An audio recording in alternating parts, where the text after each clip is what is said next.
Hello and welcome to Ninja Sauce. On today's video, we're going to look at how we can add advance payment of a customer. First of all, we click on three lines, then we navigate to contacts. After that, we need to go to customers.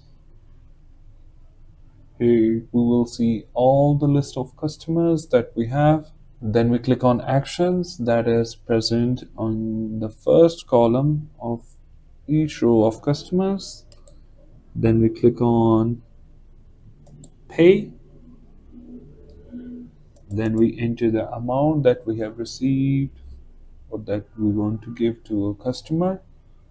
And then we select payment method and we hit save, and alert message will pop up that states that we have successfully paid advance payment to our customer. That's all for today's video. Thanks a ton for watching and have a blessed day.